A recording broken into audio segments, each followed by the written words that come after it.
Un saludo para todos. Soy Luis Enrique Arteaga y en esta oportunidad continuaremos con nuestras clases de resistencia de materiales. Analizaremos las condiciones de esfuerzo de un elemento sometido a carga excéntrica.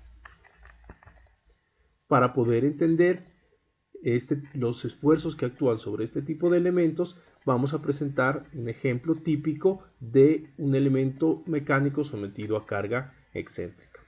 En este caso se trata de una prensa.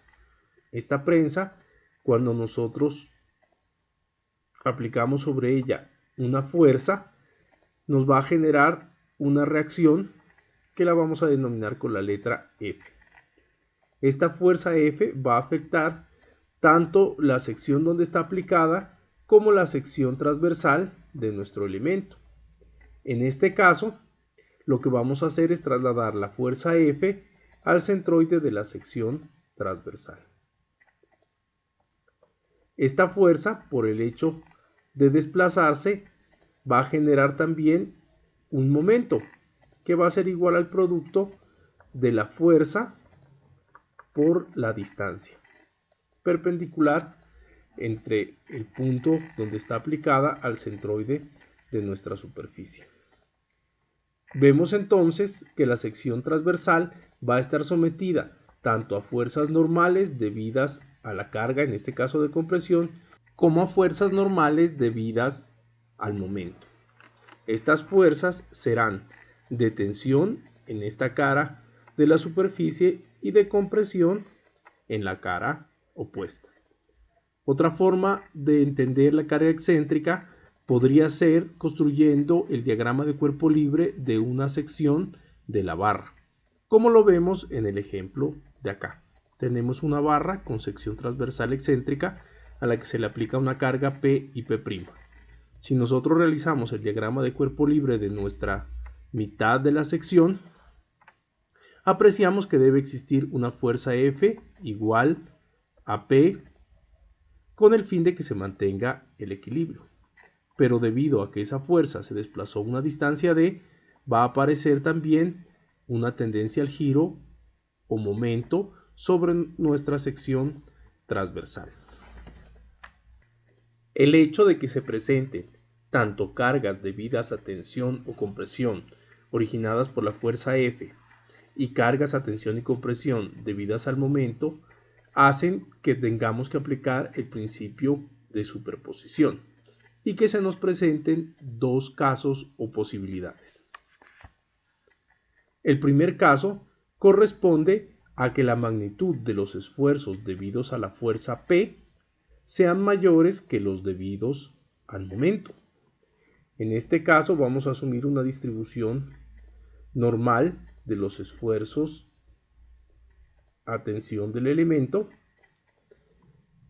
y en el caso de la carga de flexión vamos a suponer que esta sección de acá está a tensión y que esta está a compresión. Va a haber también un punto que corresponde al centroide, que en este caso, por tratarse de una sección uniforme del mismo material, se encuentra o coincide con el centroide de la figura. Miren que podríamos sumar vectorialmente punto a punto los esfuerzos que se generan. Entonces, en nuestro primer caso tenemos un esfuerzo grande a tensión y un esfuerzo más pequeño a compresión. La resultante nos daría una fuerza en este sentido, que es la que hemos dibujado acá. A medida de que vamos descendiendo, la magnitud de esta distancia se va volviendo menor y por lo tanto esta más grande, que es lo que podemos apreciar en este caso. Al final vamos a tener este vector correspondiente a la carga o a la fuerza P más este otro vector que correspondería al esfuerzo debido a la flexión. Dibujo entonces acá el vector resultante. Se conserva la misma proporcionalidad que en el caso anterior y observamos una distribución de esfuerzos donde ha desaparecido nuestro eje neutro. Miren que para poder encontrar el esfuerzo resultante, en este caso en el eje X, lo que hemos hecho con el principio de superposición es sumar el efecto de la carga, en este caso de tensión, más o menos el efecto de la carga de flexión. ¿Por qué utilizo aquí el signo más o menos?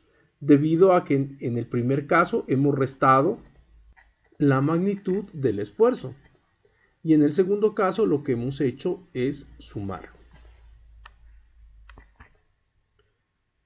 Pasemos ahora a analizar una segunda situación, donde los esfuerzos debidos al momento son mayores que los esfuerzos debidos a las cargas de tensión. En este caso vamos a tener una fuerza correspondiente a la de acá, positiva, y una fuerza debida al momento negativa. Démonos cuenta que cuando restamos las dos fuerzas obtenemos una carga a compresión en este sentido, que es la que hemos dibujado acá.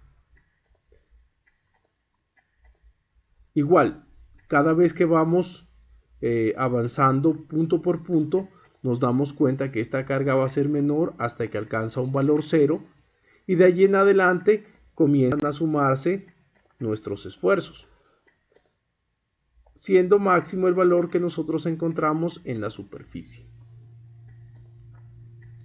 Nuevamente la relación entre el aumento de la fuerza es constante y observamos que en este caso va a haber un desplazamiento de la ubicación de nuestro centroide.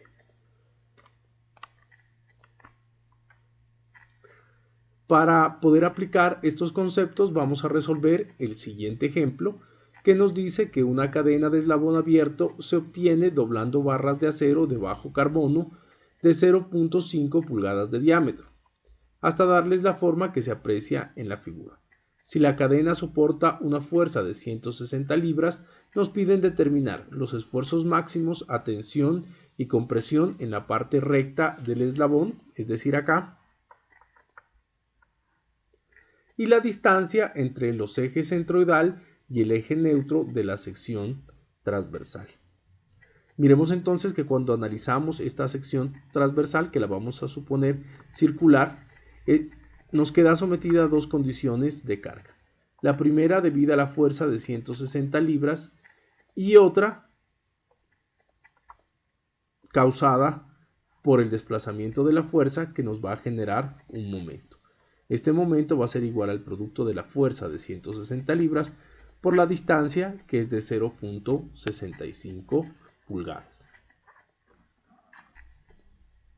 Como primer paso, lo que vamos a hacer es calcular los esfuerzos debidos a la carga de tensión de 160 libras. Estos esfuerzos los vamos a calcular aplicando la relación esfuerzo es igual a fuerza sobre área, donde la fuerza corresponde a 160 libras y el área, en este caso 0.1963, va a ser igual al producto de pi por r cuadrado, que corresponde al área de una sección transversal circular.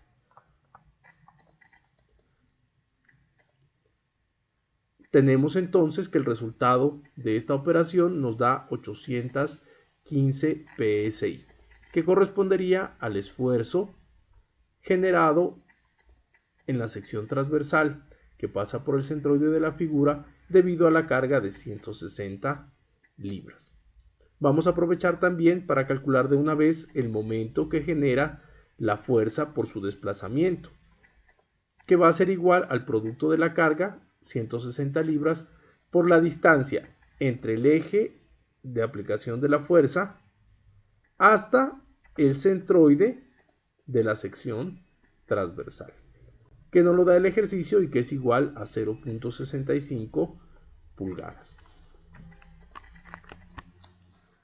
Pasemos ahora a calcular la magnitud de los esfuerzos debidos al momento, que va a ser igual a mc sobre i.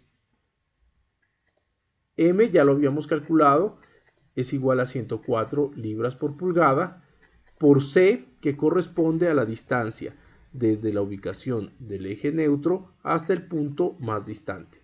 Como se trata de una sección circular, el centroide está ubicado en toda la mitad de ella y la distancia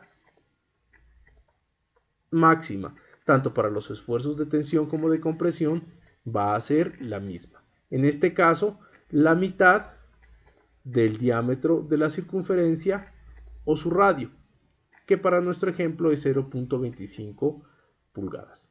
Estos valores los vamos a dividir entre el momento de inercia para una circunferencia también, que es igual a 1/4 de pi por c a la 4, que nos da un valor de 3.068 por 10 a la menos 3 pulgadas a la 4. De esta forma, el esfuerzo va a ser igual a 8.475 psi. Vemos entonces que en este caso, dada la dirección de nuestro momento, las fibras de este lado van a estar sometidas a tensión y las de la superficie de acá van a estar sometidas a compresión. Hemos tomado la convención de que hacia arriba el esfuerzo va a ser positivo y hacia abajo vamos a tener esfuerzos negativos.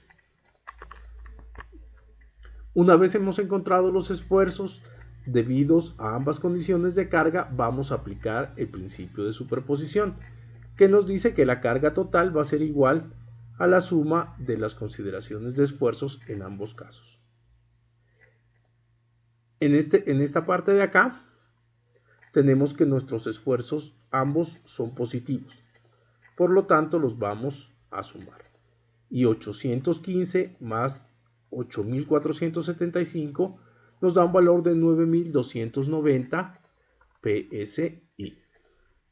Por otra parte, en el caso de la sección de acá, vamos a hacer es restar